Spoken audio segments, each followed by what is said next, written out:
भारतीय प्रवासी परिषद क्या उद्देश्य? भारतीय प्रवासी परिषद का मेन उद्देश्य है भेदभाव को खत्म करना। चाहे वो प्रांत का भेदभाव हो, चाहे वो जाति का भेदभाव हो, चाहे वो किसी देश का भेदभाव हो। आज हमारे भारतीय प्रवासी परिषद का मेन एक ही उद्देश्य है कि जो भी वासी और प्रवासी इस भारत में रहते हैं वो भारत के नागरिक हैं।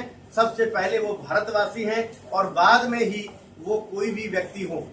हमारा एक नारा है, जाति पात का भेदभाव इनकार है, प्रांतवाद का भेदभाव बेकार है। हम भारतवासी हैं, हमें भारत से प्यार है, वासी और प्रवासी की एकता, यही हमारा विचार है। महाराष्ट्र में जो चल रहा है जातिवाद का मुद्दा, बिहार और बंगाल, इस मुद्दे पर क्या?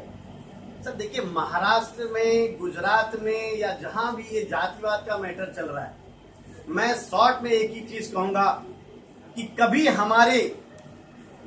हमारे दादा परदादा लैंडलॉर्ड हुआ करते थे। उस समय एक प्रजा हुआ करती थी और उस प्रजा के संरक्षक अंबेडकर साहब हुआ करते। अंबेडकर साहब ने जब आरक्षण का डिमांड किया तो एक साल के लिए, कुछ साल के लिए उन्हें आरक्षण दिया गया था ताकि वह गरीब व्यक्ति आगे बढ़ सके। लेकिन भारत में इतने साल बीत जाने के बाद भी लोगों ने गरीबों का विकास नहीं किया, लोगों ने गरीबों का उत्थान नहीं किया और जातिवाद के झगड़े को पैदा कर दिया।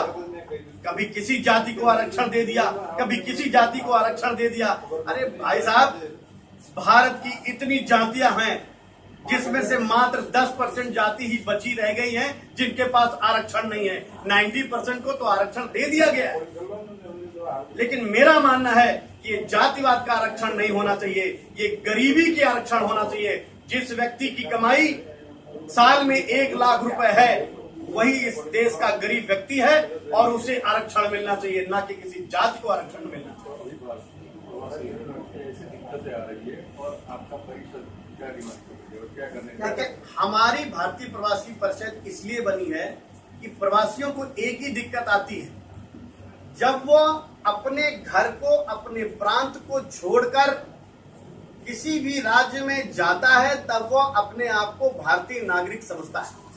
लेकिन जब वह राज्य में काम करने लगता है, रहता है, पढ़ता लिखता है, तो उसे कुछ दिन बाद या उसी दिन से